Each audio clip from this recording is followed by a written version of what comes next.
Hello, everyone. This is Josh Rogers with Make It a Yes podcast here at Greater Nashville Title Studios in Brentwood, Tennessee.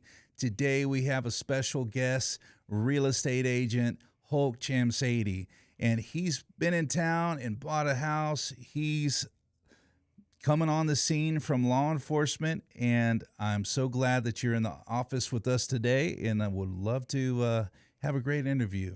And so, welcome, Hulk. Thank you, Josh. It's a pleasure to be here.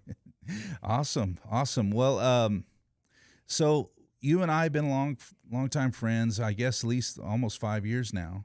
And so True. and you've came to town, and and you started off from San Diego, California, and you've came here, transferred with law enforcement, and now you have your real estate license.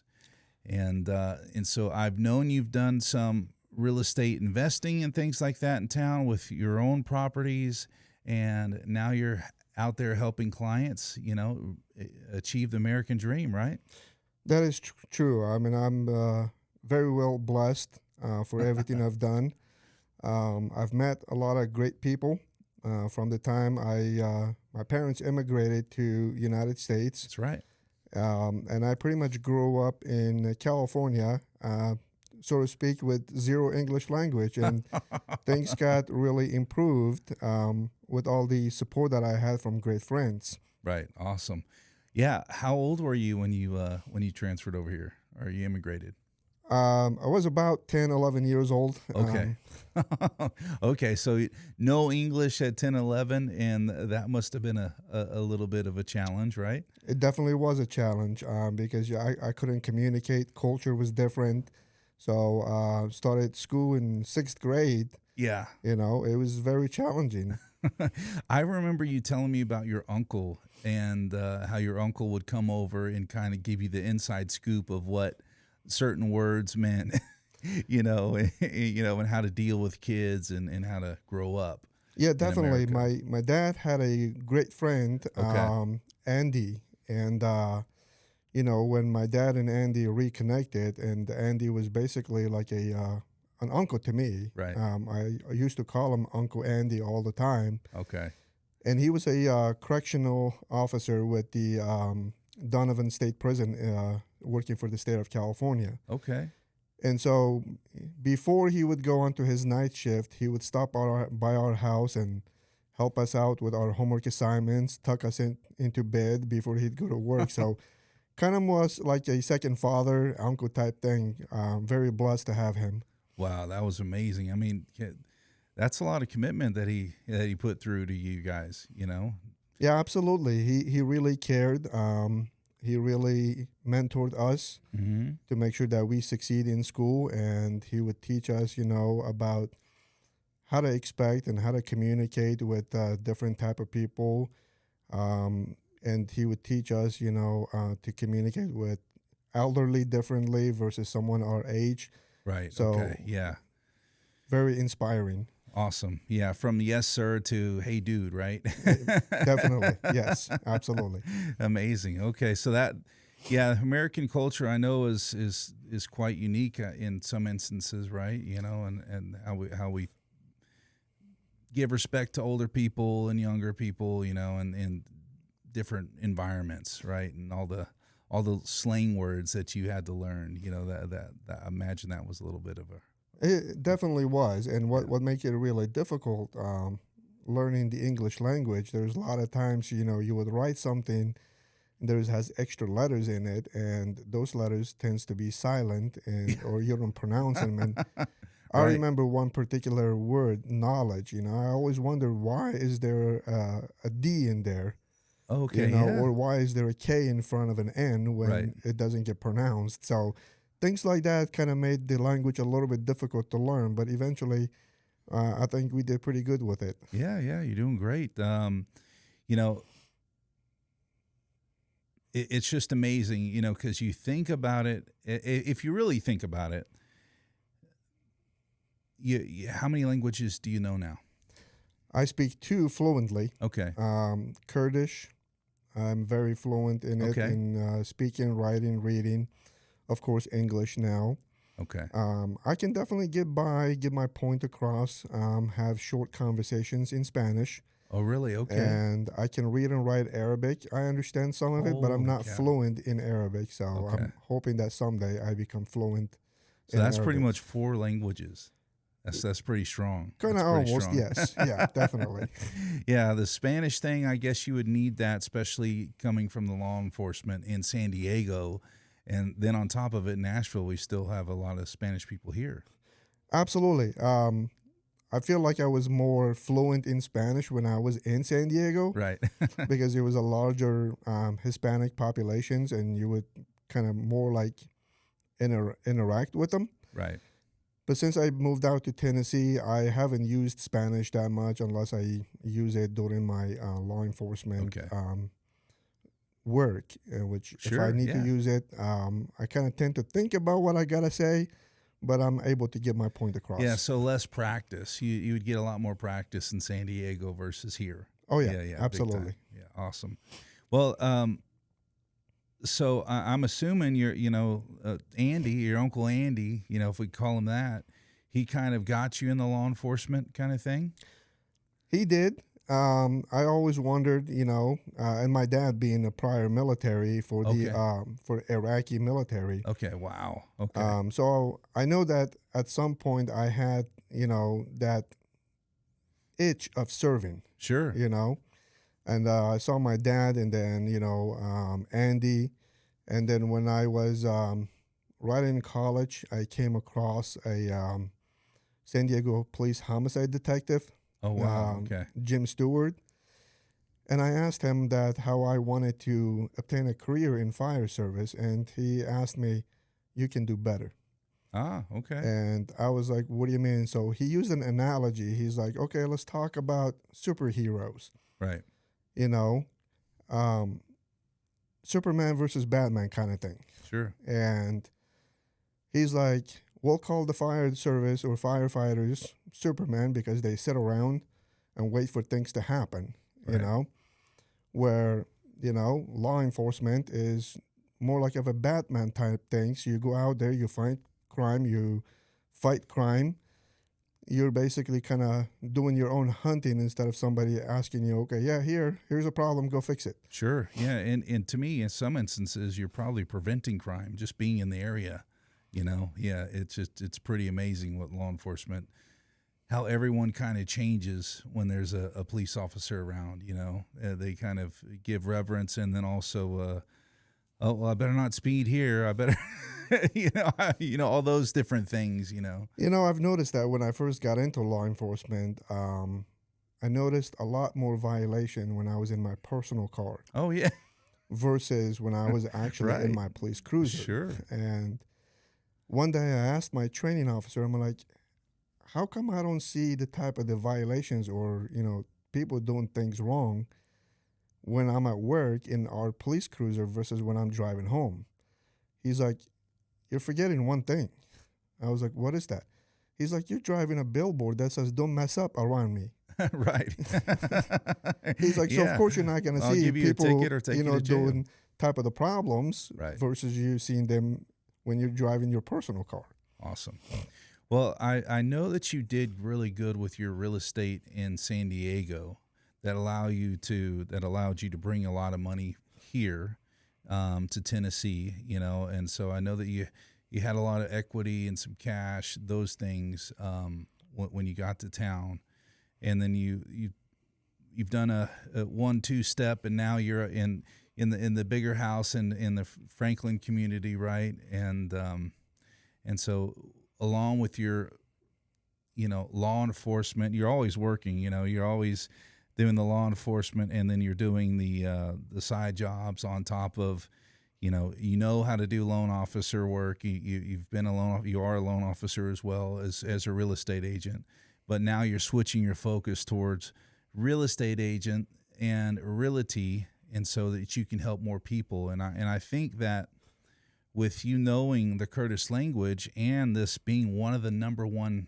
Kurdish populations in the United States, Nashville, Tennessee, that I think that's brilliant. And I think that you have a lot to offer, and definitely wanted to get you on the show so that you can present yourself to the Kurdish community and of course anyone else that could use you, even some Arabic or Spanish or whatever. But however, you have a lot going for you, and it's just, I barely know one language, much less four. I know a very little bit of Spanish, but that's about it. And so it's really impressive to me, and I think that you could definitely be a service to a lot of people here. Absolutely. I always enjoy working. I enjoy meeting new people. I mean, if you think about how you and I met, Yeah. we met through a few mutual friend, Charles Jeter. Yep, that's right. I contacted Charles when I first came to Tennessee to visit back in 2020 and interviewing with the sheriff's office at the time. Wow. Yeah. And so I started looking at new construction and everything, and then we came across getting a loan. The previous loan broker that I was working with, he couldn't make the numbers work, and Charles asked me, I know a guy, if he can't do it, nobody can do it. Yeah. And that's awesome. how he introduced us. Yeah, Charles is like a brother. I love that guy immensely. So that's amazing. Yeah, and those were really interesting times for all of us, and thank you for giving me the opportunity, and look at how our relationship's grown. Working together. Then now on top of it, now you're an agent as well, and so it's pretty amazing. How was that agent process, becoming a real estate agent? Was it pretty tough? That's a lot of class work too, right? And study. Not necessarily. I mean, it definitely has some 90-hour course you got to take. Right, and right. I decided to take it online versus having an actual in-person type class. Sure. Because I was always busy. I was always, picking up extra shifts at the sheriff's office. I was always working late shifts, 12-hour shifts, sometimes extending them to 14 or 16-hour days. Right. And I didn't feel like going and sitting in a classroom for several hours just to learn that. So I ended up doing it online, which, it was a very dry reading, and I had to read through the textbook several times to actually understand some of it. Wow. But eventually, I was able to complete the course and start, buying textbooks and, studying and everything. And the testing process was very, very easy, actually. Yeah, because you actually learned it. And that's pretty cool. I just went down there one day and took the test, and, fortunate that I passed the test, and I started interviewing with a lot of brokerage. Yeah. And I know a lot of real estate brokerage have either their own in-house lending, or they have a connection or an affiliate with already a lender. Right. And so one of the biggest things for me to choose Keller Williams here in Nashville, Franklin area was I wanted to continue doing loans. Right. Oh, yeah. And despite that, Keller Williams already have a lender, in-house lending. And I spoke with the broker and during the interview and asked him that, hey, I don't want to give up my license. I want to continue doing this. Right. And he asked me, he's like, as long as you properly disclose it, I'm okay with that. You let the clients know that, hey, you're a loan officer yourself, and that's an additional service I can offer. And if they decide to take me up on it, then the broker is okay with it. So that was a big plus for me when I decide to sign up and which brokerage I want to go with. Well, I love the fact that you know both sides now. You know the lending side. You started off with, your own real estate, then the lending side. Now you're helping other people with real estate now, and and I love that you know both sides of it. How a lender looks at things, how they how a deal's structured, and how someone can qualify for a loan. It's not always easy, right? It's not always just evident, like, hey, look, you either qualify or you don't. Sometimes it's like, well, let's see. Let's find a way to do it, those kind of things. And I love the fact that you've been in those shoes and you still are in those shoes. And so you understand both sides of it. And so it can make it a lot easier for a client. Yeah. Absolutely. And, I've always had passion for real estate. I always enjoyed real estate. I mean, I bought my first house in 2011 from a family member. Right. And, at the time, I went through a lot of stuff. And during the process of actually obtaining a loan, I made a big mistake because I went on and, purchased a brand new car and financed it. Oh, yeah. And that threw off the entire numbers for my loan officer, and my loan officer says, "Hey, man, you screwed up my numbers. I can't do this anymore." So I was like, "How did I screw up your numbers?" He's like, "You just added $500-600 debt to everything. So now that throws off the numbers. I don't know how to fix it." Yeah. And I asked him, "Well, what if I just pay off the car? It's not like I didn't had money, Right. but I wanted to hold on to my money so I can invest it somewhere else." Right. He's like, "Well, if you can pay it off, then we're going to be back to where we were and we shouldn't have any issues." So Awesome. I went down to the dealership the next day, wrote him a check. I'm like, "Hey, I want to just pay this car off. I changed my mind. I don't want to do financing anymore." Right. So I was able to buy my house from a family member Okay. for $170,000. Great house. And frankly, that house was way more than $170,000. Wow. So you had a good deal But in the I beginning. got a steal of a deal on the Okay, house. Amazing. And this is in San Diego? This was in San Diego. Okay. And then after 14, 15 years living in that house, I decided to sell that house and kind of sort of get out of the San Diego County bubble area. Okay. I wanted somewhere more rural, somewhere more quiet. So we ended up selling that house, and we bought a house over in Murrieta area, which was about an hour outside of city of San Diego. Okay. And so we lived there for 3 years until COVID stuff happened and the schools got shut down and everything. Wow. And that's when we decided to just bail California and, come back here, put our kids in school versus doing things on Zoom or Google Meets or Right. stuff like that. Wow, what a hard time that was, for the kids. They couldn't go to school, had to learn online, and if you're not really focused, some kids really thrived on it, but in that environment, and some kids didn't.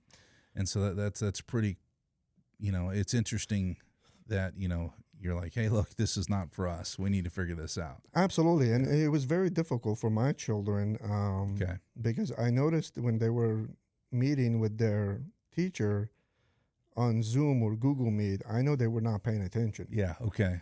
They were playing around with some other stuff or their focus was completely elsewhere while the teacher is trying to lecture and whatnot. And Too many distractions. Wow. I figured I'm like, more power to parents and kids who can do homeschool, Mm-hmm. but homeschool is not for my kids.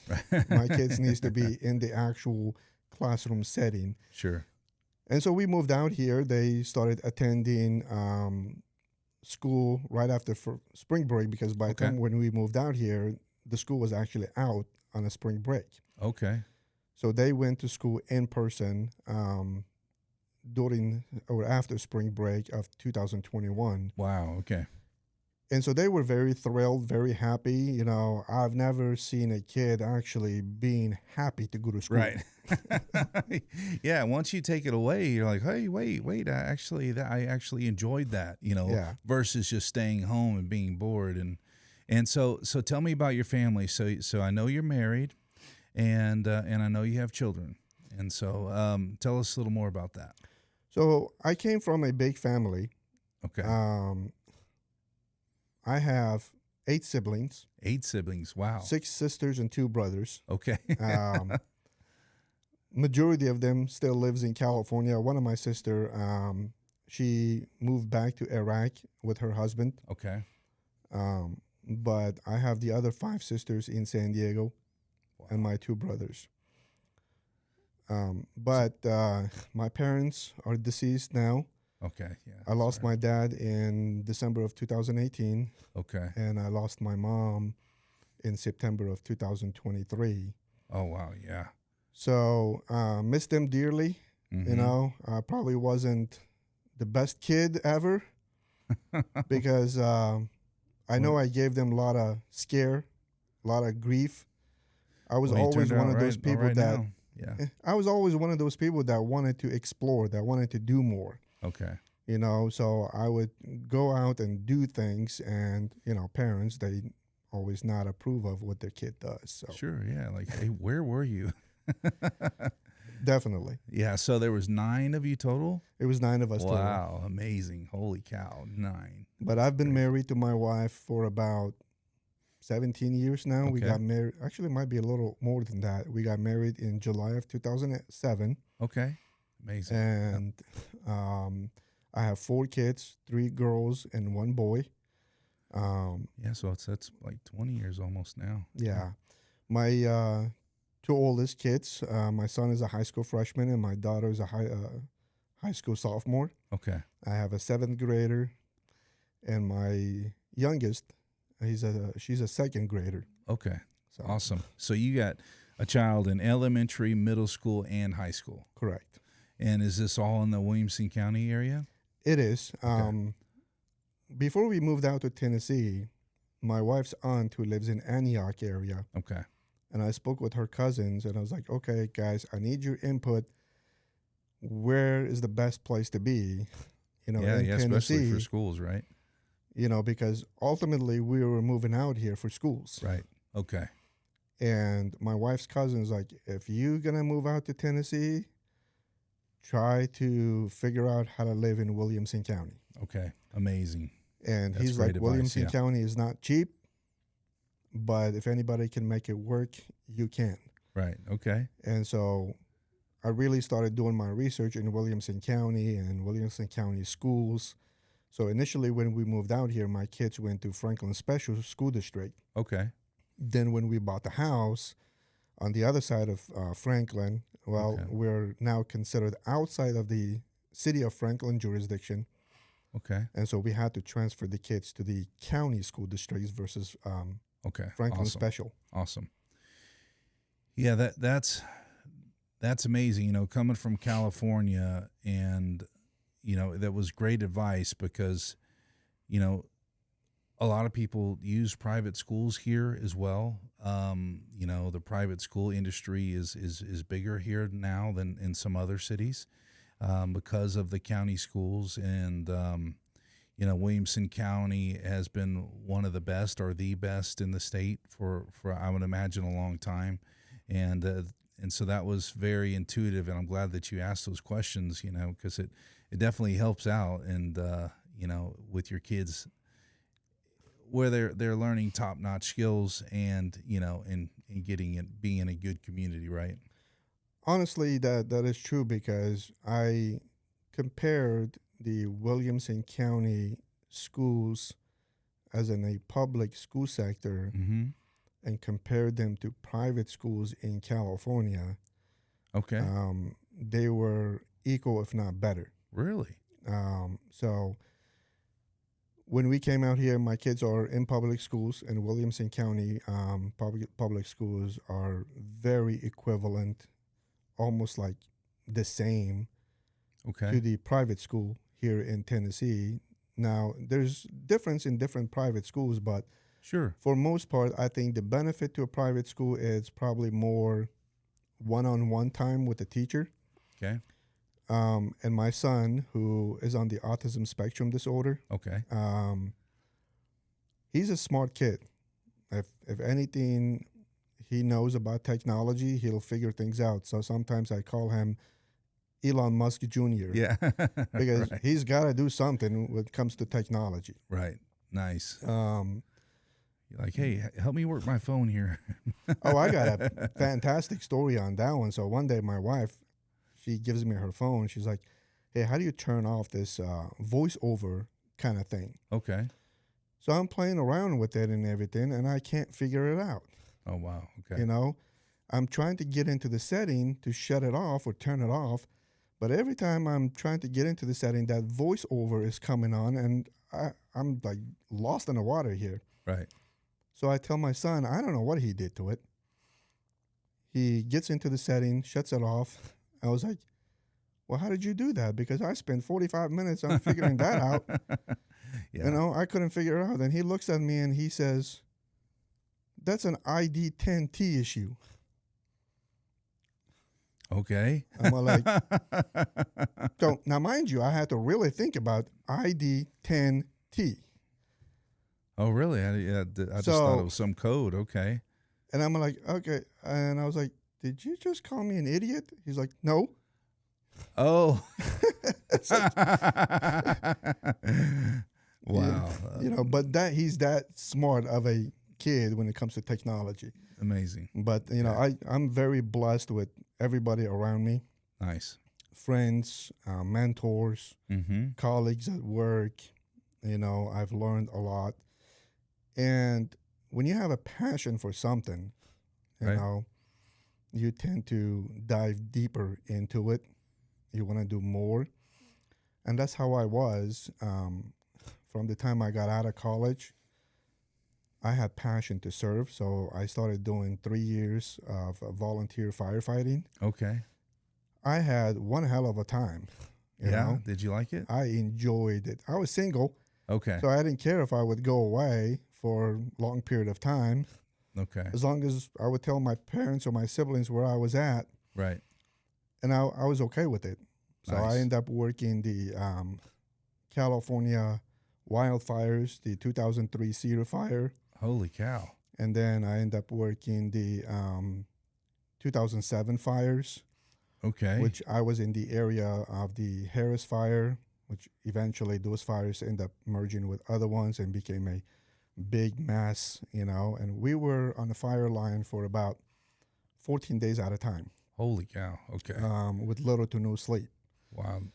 So I got stories about that, but we'll just leave those for a different Yeah, day. that definitely. I didn't even know that. That's pretty cool. I didn't even think about. I didn't know that. That's definitely fun stuff to, not fun, but just be interesting to learn your perspective on that. You know, and coming from that environment.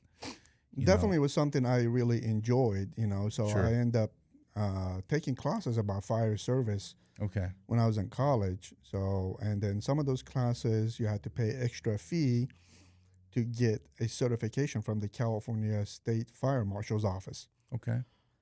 So I ended up doing that.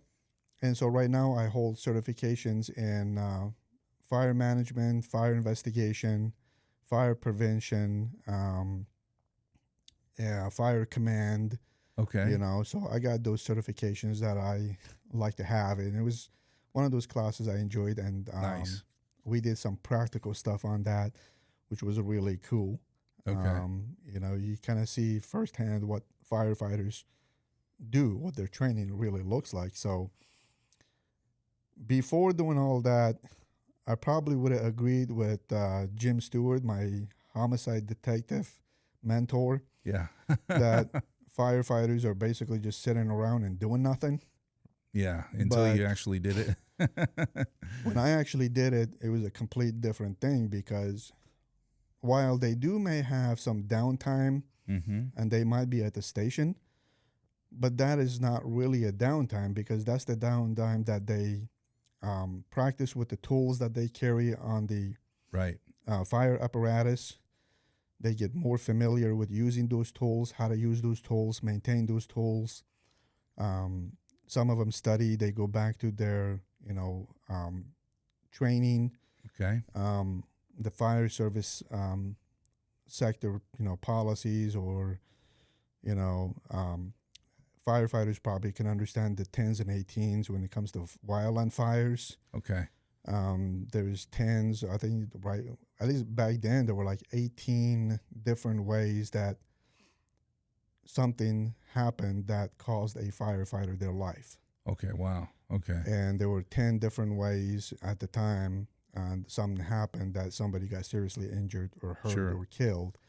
So they study all those on how to prevent that, much like how law enforcement constantly train on Okay. their tactics, do different scenarios, whether it involves use of force, Right. de-escalations, etc. they're constantly training, to be better for Right. when some kind of a incident arises that, okay, you know what, I'm prepared to handle this type of incident. So I've seen that firsthand. And so while the firefighters have a lot of downtime in general public's eyes, they use that downtime pretty wisely. Right. Right. And Amazing. I say that because I worked with those guys and I've done it. Yeah, there's some things you don't want to learn on the job. Some things that you need to learn on the job, but some things you want to be prepared when you're going into it. I would imagine, because it could cost you your life, I would imagine. Definitely. And, it's a lot of things that when you constantly train on it, it kind of becomes a second nature. And with that, okay, you know what? Yeah, I've done this, during the practice or controlled environment. I've never done it under stress or, when somebody's watching, expecting me to be perfect in this. You kind of take a quick breather and you're like, okay, I got to remember all the training I've done. Right. So you revert back to your training as you're doing it, except this time when you make a mistake, there are no do-overs. Right. Yeah. So, yeah. And that makes it a it's little real bit life. more challenging because during the practice or controlled environment, when you mess up, you can redo it. Right. Yeah. But not when Not you're in the actually real world. working an incident. Right. Yeah. Not in the real world. So it's very critical. Training is very critical. And I'm blessed with doing the fire service. I spent nearly 14 years on the back of the ambulance working as an EMT with those firefighters. Holy cow. Okay. And then I eventually switched over to law enforcement, because I just wanted to do more. I wanted to see what the that other was side like. looks Yeah, like. right. you know? So firefighter to law enforcement, now from loan officer to real estate agent. Yeah, I mean, That's I good. always like to keep my options open. One of my good friend who's like a brother to me from another mother, Sure. who was also a San Diego police officer. Mm-hmm. I met him in 2011, and we're a very good friend. Like I said, more like brothers. Yeah. And my, blessing, everything, my pledge to Fred Schrader. I call him Asex Schrader. Okay. If you remember the TV show Breaking Bad. Yeah. Okay. Hank Schrader. Oh, So yeah. because of his last okay. name, I call him Asex Schrader. So really a good friend of mine, but he's been a good supportive. Like there's things that I want to talk about. I can't talk to my wife about it because I know she'll worry. Oh, okay. Yeah. So I'll usually shoot Fred a text message, and I was like, "Hey, you free?" Mm-hmm. And the minute I say you're free, he knows I got something I want to get off my chest. Right. Yeah. So we'll get on the phone and he's like, talk to me. And I'll just rant and keep on going and going and going. And then at some point I'll stop. I'm like, hey, you still with me? He's like, I'm listening. Keep going. So really great support to have a guy like that, Nice. And, my hat off to that person. But what he said to me most recently, to answer your question properly, he said, you're a climber. Mm-hmm. And he's like, while you're doing what you're doing and you enjoy what you're doing, Yeah. you're constantly looking for something else. What else can I do to make things different? Right. Because here, if this becomes not what I want to do anymore or less interesting, I already have something else lined up. Yeah, you already have options. That's great. Yeah. And I love to keep those options open, especially when I have a passion about something. Sure. So in real estate being one of them, I really do have a strong passion with real estate. Right. I like to do things with my hands, Mm-hmm. Not always the perfect one with it, but I try. Right. Okay. Well, nice. So, what do you think about the market nowadays? As is it? You feel like it? Because I feel like it's a little slower. Things are changing. Or people are, right now we're in the middle of the government shutdown. You know, that's affecting things a little bit. We don't know. I think just last night that the vote was to end it, but it hasn't been ended yet totally. But I think the good thing is that we're a little bit insulated here in this state. We're one of the attractive states right now, for state taxes and things like that. You don't have state taxes, and it's beneficial. And then property taxes. I mean, talk about the differences from San Diego to here as far as affordability. Oh yeah. Wow. Yeah. What's that look like? Completely like a day and night type thing. Right. Okay. Because when I was in California, I was paying $9,700 on my annual taxes. Wow. On a property. On a property. Right. And Holy then I cow. came out here $9,700 initially with my townhome that we lived in it for 3 years. My taxes went from $9,700 annually to $1,800. Wow. Holy Sure. cow. Huge The difference. salary changed. Right. I was making nearly $40 an hour there Okay. with San Diego Police Department. When I came here and joined Williamson County Sheriff's Office, I was making $20 an hour. Okay. So I took a 50% cut in Holy pay, cow. Wow. but I also took more than 80% cut on my expenses. Right. So it was somewhat of a win-win situation for me. Yeah, because you had state taxes on top of it. You got high property taxes, state taxes.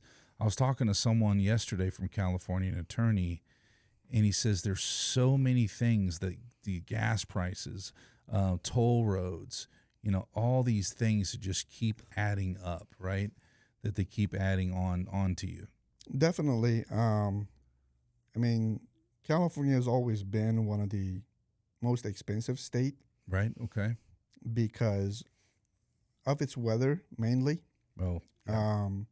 It has a great weather, and honestly, if you want, desert, then you're just a matter of hours. Sure. If you want mountains or, hiking, that kind of stuff, you're a matter of hours. If you're a beach bunny, you're a matter of hours. So yeah, on the coast, right? having like that, I remember usually right around this time of the year, we would go by and check out and grab all the pumpkins and, stuff like that from mostly grocery stores or local farmers, if any, or neighbors, who wanted to get rid of their pumpkins or whatever. And we would drive to the deserts and shoot. Oh, really? So Practice. we'd shoot pumpkins as targets, and Sure. we would think about shooting a pumpkin with a shotgun. Yeah, it'd be fun, right? It was a fun thing to do. But same thing. But it's always been an explode, expensive yeah. state. However, I do believe if the local government or the state government make some changes, it probably would drive more people into the state.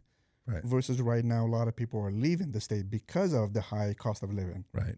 Yeah, the cost of living is just expensive. Yeah. But back there, there was you had to pay Melrose. I don't know if Tennessee even have a Melrose, but usually newer developed communities would have Melrose, which okay, was I an don't even know what that extra is. Yeah. cost that you as residents for that area would incur, to pay Okay.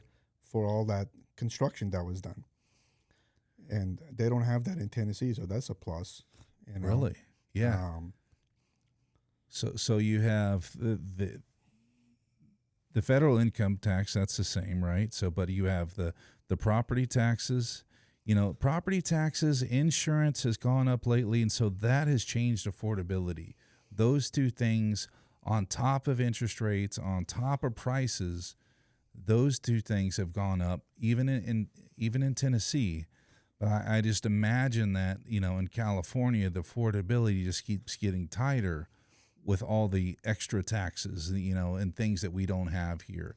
If you can recall any more of those type items that you're going to save on when you come to Tennessee, if you can give a couple examples. I mean, definitely. I mean, property taxes is a big one, I think. Right. Yeah, huge. Not having extra expenses like Melrose for newly developed community as a plus. Sales tax is a little bit lower. Okay. Gas taxes or even vehicle registration. Oh, yeah. When I registered my cars in California, I had to pay nearly $400 to $500 per car. Wow. And here it's like, between 50 to $100. Right. So it's great. If you are moving to Tennessee, the Tennessee real estate market is always booming because of all this other stuff that people enjoy. Right. But if you're going to come to Tennessee, make sure that you adapt to how locals like to live. Okay. And I was told this, and I say this the same thing. If somebody's coming out of state, whatever you're running away from, whatever you're leaving from, leave that stuff there. That's great. Because believe me, a lot of people say you that. You don't like that stuff. You don't want to bring that stuff here because it's just gonna be taking one step forward and two step backward type thing. Right. But market is always going to change. So what I usually like to tell my client when somebody says, well, what do you think how the market is doing? Right. Well, what do you want the market to do? What's your intention for the market? Are you buying? If you're buying, then we're going to look at how the market is doing as far as somebody's buying a real estate. Right. Are you selling a real estate? Is that a seller market or is that a buyer's market? If you're wanting to buy but you're unsure about the interest rates, then it's a perfect time for you to reach out to your local loan officer and ask questions. I love what you just said too. With the intention, right? Because if you're intending to, there's several different reasons why you would buy a home. Whether, of course, that's going to be your primary residence or it's going to be investment property, whatever those intentions are. But, the thing is, the huge difference is even if it's minute, even if it's the smallest amount of equity, you're getting some equity if you're a homeowner versus a renter, right? And, those little bitty things will help you build wealth, especially in the long run. I mean, I don't think we're going to, see the 20% appreciation for a while per year. I mean, like some houses went up, holy cow, 40% in 2 years, right? Because of COVID, during the COVID time. Absolutely. So in 2008, real estate market crashed bad. Right, crashed, yes. And majority of that was because, a lot of bad loans were done. Sure. Back then, it was more like stated type income. I would come to you and say, hey, Josh, I make $100,000 a year. Right. And so you would do a loan for me based on me telling you that I'm making $100,000 a year, when in fact I was making $40,000. Right. So here you did a loan for me, but I can't afford it. I can't repay it. Right. So that was the biggest thing that caused the market to crash. Yes, I agree. Yeah, I agree. However, feds came in and they made changes, and they bailed out a lot of those bad loans and whatnot. So now we have to have actual documentation for pretty much every loan. However, there are some options available for the self-employed individuals who want to buy a loan, like doing a bank statement loans, or an investor where we do a one-time closed construction loan. Yep, and or the DSCR loans. DSCR loans. So there are options out there. And one of the phrases that I like to use when people ask me, well, how do you think the rates are? What are the rates as of today? Mm-hmm. And I tell them, I'm like, this is what I'm going to say. You're probably not going to like it, but date the rate, marry the house. Right. Right. And sometimes people, they're like, well, what do you mean by date the rate, marry the house? Yeah. Well, let's say you're out there, you're looking, you want to buy, you find the perfect house that's good for you and your family, but you don't want to make an offer on the house because you're too worried about the rates. Well, by the time you decide, okay, you know what, I'm going to go ahead and move forward with it, that house is no longer available. Right. It's gone. Somebody else purchased it. So here you lost on a perfect house you thought for your family because you were too occupied with the rates. Right. Rates can always change. So I tell clients, buy the property that fits your family's need, Right. Number one. what you want out of the house, Mm-hmm. what type of memories you're looking to build or have in that house. Right. And then we can go ahead and change the rates later on because you can always refinance, Right. you know, to change the rates to a lower rate when rates do changes. And right now, I mean, we have a great opportunity for refinancing. I think what the company is offering 160 basis points to help with lenders type credit that we're offering. It's a huge difference, you know.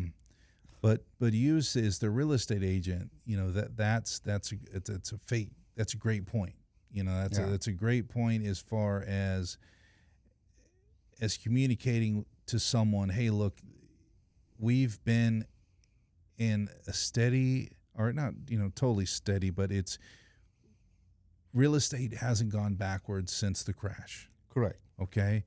The crash, there were several things that happened, right? We had a bad economy, you know, tons of layoffs. The automotive industry was in the tank. All these kind of things happened on top of those no income, no asset loans.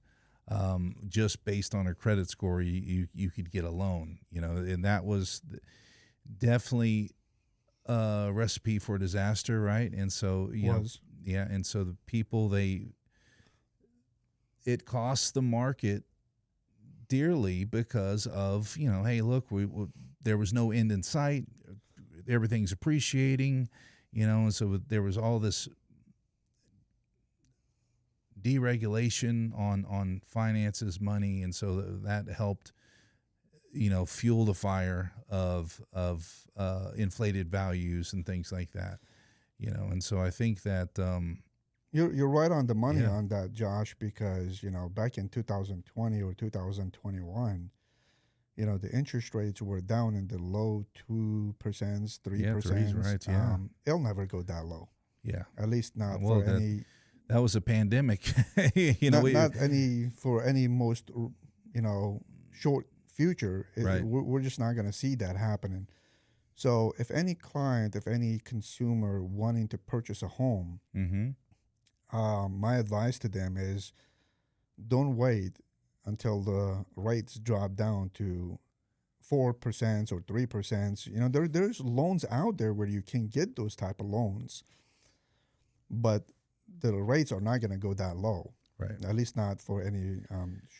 Well, you bring up the good point is that if you do have those low rates, you know, that's going to do the same thing it did to the prices as the bidding war. Yeah, the bidding wars. We have bidding you know, wars. People overpaying for real estate, and then the appreciation going through the roof. And so you'd rather get a better deal on the house and a decent rate rather than wait for a hypothetical in the future. You know, because your family's going to suffer. The thing is I think it's kind of like, you know, the stock market or whatever.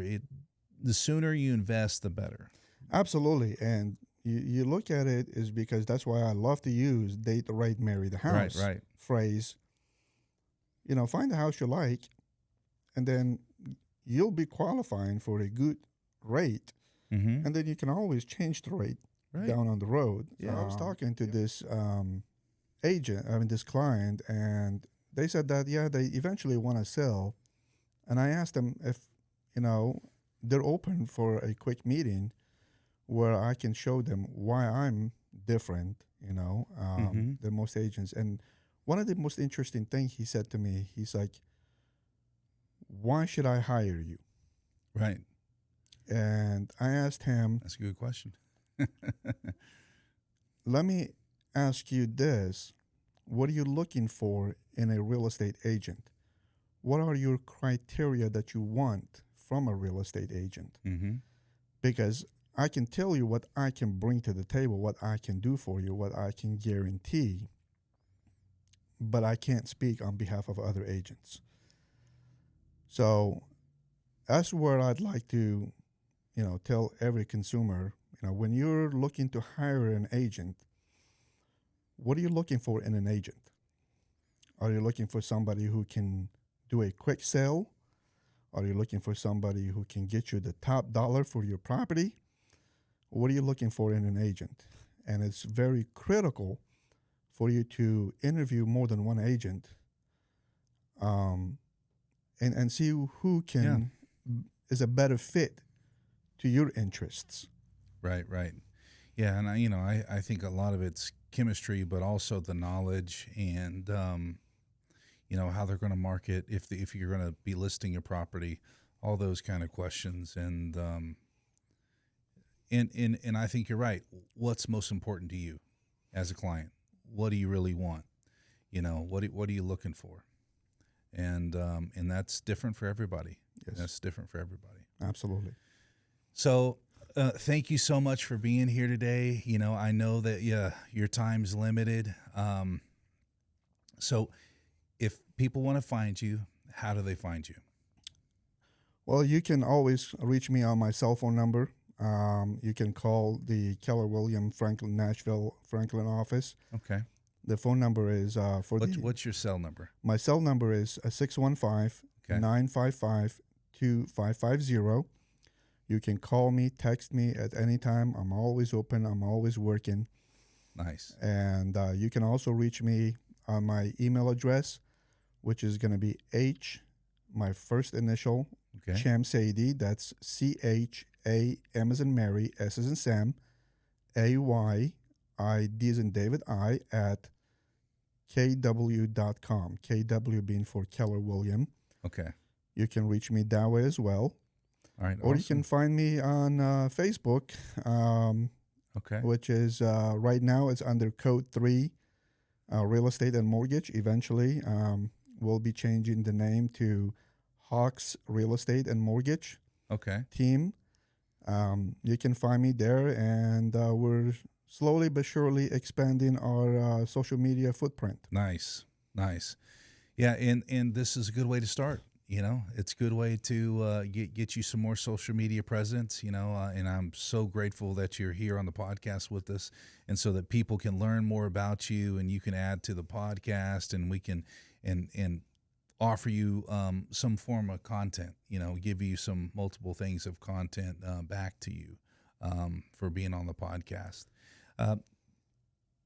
Now, before we leave, so let's do a Kurdish, of how they contact you, and that you do real estate and mortgages. Yeah. So if you can tell people in Kurdish. Yeah, of course.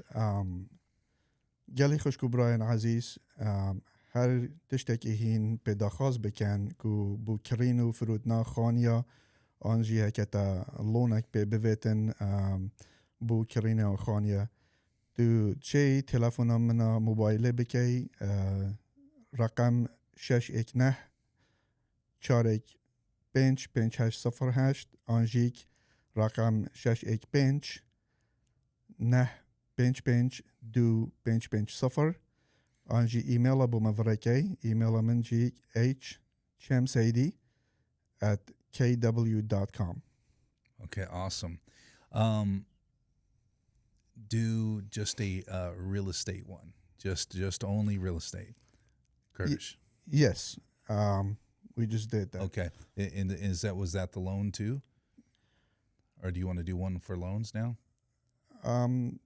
Well, as far as just say, hey, look, if you want a Kurdish loan officer, I mentioned that. Oh, you did? Okay. All right. So you did both, right? Yes. Okay. All right. Fantastic. Let's think what else we could do here. Okay. What we'll do is just wrap up. Okay. Yeah, Hulk, and thank you so much for being on the show, and it's been a pleasure. You know, we've been friends a long time, and I'm super grateful. And you know, I know you're a vital part of the community, from law enforcement to real estate to loans. It's really cool to have someone so diverse on the show, and so that's awesome. And you know, I hope that more people find you, and so they can take advantage of your services and your knowledge base. You know, Absolutely. Well, thank you for having me here, Josh. It's always a pleasure to, be around you. I learn a lot from you from the time that, we've thank you. worked together. You're a good source, a good mentor. There's a lot of things that, I come across, and, it's kind of like going back to the encyclopedia, which here in this case would be you, coming Well, back, okay, that's very kind of you. Thank you. letting you know, okay, well, this is what I'm thinking, what's your input on this. So I appreciate you having me here today, and always available for any client that wants to buy, sell, or refinance. You do not hesitate to reach out. We're always available. Brilliant. Thank you so much. I'll talk to you soon. Absolutely. Yes, Thank sir. you, sir.